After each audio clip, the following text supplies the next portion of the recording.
ինչպես եք գնահատում տեղի ունեցողը, դուք բազմաթիվ ուղերձներ հղեցիք նաև եվրոպական կառույցների ղեկավարին, արդյոք արձագանքներ կան թե ոչ։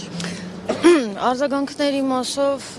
չեմ կարող որևիցե բան ասել, որովհետև ինչ որ կա հրապարակայնացվում եմ։ Մենք գործ ունենք արդեն Հայաստանում ոչ թե ավտորիտար իշխանության հետ, այլ տոտալիտար իշխանության հետ, այստեղ թույլատրելի է ամեն ինչ, բացի քաղաքականությամբ զբաղվելը, որովհետև տեսնում եք, որ քաղաքականությամբ զբաղվում են ընդդիմադիր դիրքերից, այդ մարդիկ հետապնդվում են, կալանավորվում են, իսկ ընդդիմադիր խոսքի մասին էլ չասեմ, որ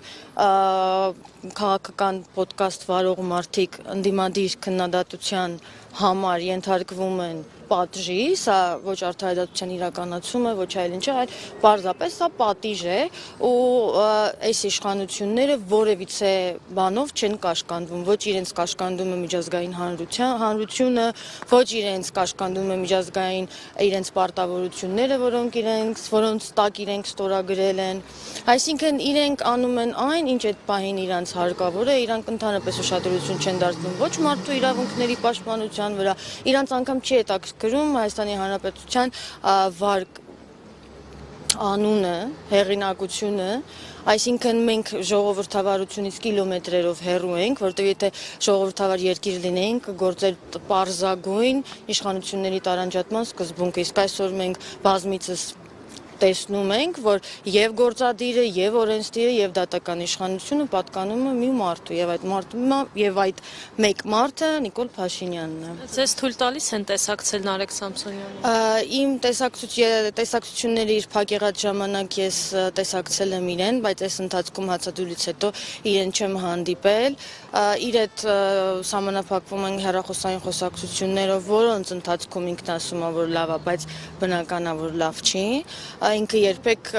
չի բողոքել եւ երբեք չի էլ բողոքի ոչ իր առողջական վիճակից, ոչ իրավիճակից, ոչ էլ որևիցե բանից, բայց իրեն շատ լավ իմանալով անգամ իր ձայնի ինտոնացիան բավական է հասկանալու իրական իրավիճակը, այս աբսուրդի տակ ստորագրող մարդկանց խղճից եմ ուզում, որովհետև աննկարագրելի է, թե ոնց են իրենք կարողանում այս ամեն ինչը գլուխ բերել ու հանգիստ քնել։ Չգիտեմ, եթե միգուցե իրանց ավելի վատ ապագա է սպառնում դրա համար են սրա տակ ստորագրում, չեմ կարող ասել, բայց եթե իրենք ստանձնել են դատական իշխանություն կրողների դերը, ապա իրենք պետք է պատրաստ լինեն իրականացնել արդարադատություն։ Այսինքն Նիկոլ Փաշինյանը ու իշխանավորները պետք է վախենային դատական իշխանությունից, ոչ թե դատական իշխանությանը թելադրեն, թե ինքը ինչպես իրականացնի իր արդարադատությունը։ Այստեղ մենք արդարադատություն իրականացնելու հետ գործ չունենք, այստեղ մանր վրեժխնդրություն է ուղղված Նարեկի Վազգենի դեմ, որը տարիների ընթացքում կուտակվել եւ հասել է այս վիճակի։ Ձեր ուղերձներից մեկում նաև պայքարի կոչ եք արել, որպեսզի նաև ձեզ սատարեն, ձեր թիկունքում կանգնեն, այդ թվում նաև ընդդիմադիր ուժերը, որևէ մեկը ձեզ սատարում է Նարեկի այս հարցում պայքարելու համար։ Ես բազմաթիվ ծանոթ անծանոթ մարդկանց հիմնականում անծանոթ մարդկանց կողմից սատարման խոսքեր եմ ստացել, բոլորը պատրաստ են, բայց այս տարիների ընթացքում այդ բոլոր մարդիկ երկար տարիներ պայքար մղել են։ Մարդիկ կան, որ արդեն էլ սպասում են տեսնեն, թե ինչ որ մի հրաշք պետքա լինի, որ այս իրավիճակը փոխվի։ Այդ առումով շնորհակալ եմ մարդկանց, ովքեր արձագանքում են, ովքեր անընդհատ կապի մեջ են լինում, իրենց աջակցությունն են հայտնում, ով ինչ որ փորձում կարողանում է օգնել, իր միջազգային ունեցած կապերն է տրամադրում, դրանք էլ են շատ բավարար։ Հանրային գործունեության մասին չեմ կարող որևէ մեկի ասել, որովհետև ամենքը պայքարում անենց, ոնց որ ինքը ճիշտ է գտնում։ Այս իրավիճակում ես համարեցի, որ պետք է խոսեմ, որովհետև Նարեկենց փորձում էին ներկայացնել որպես խուլիգաններ, խուժաններ, ասում էին, որ իրենք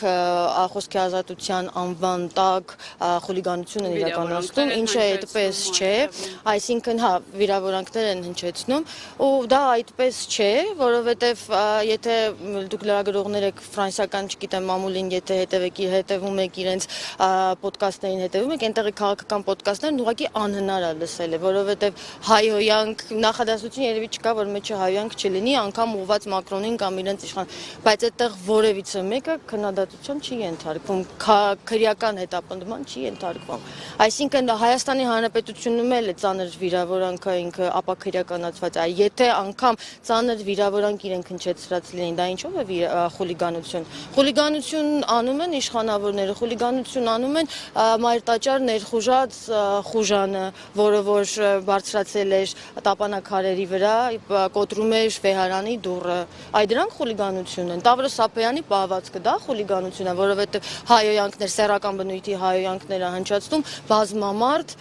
տարածքում։ Իսկ Նարեկն ու Վազգենն իրենց քննադատական խոսքը հնչեցնում էին YouTube-ում հեռարձակվող, ոչ թե պետական հեռուստաալիքով հեռարձակվող, YouTube-ում հեռարձակվող հաղորդման շրջանակներն, որը եթե դուրս չգալի կարող ես չնայել։ Այդտեղ դու չես կարող ենթարկվել խուլիգանական հարձակման։ Դուրս չգալիս մի նայիր։ Այսինքն շատ այստեղ պրիմիտիվ բաներ են, որոնք որ մարդիկ չեն տեսնում, որոնք որ լուն ուխտ են սարքում ու ծառայեցնում են Նիկոլ Փաշինյանին։ Շնորհակալություն։ Ձեզ շնորհակալ։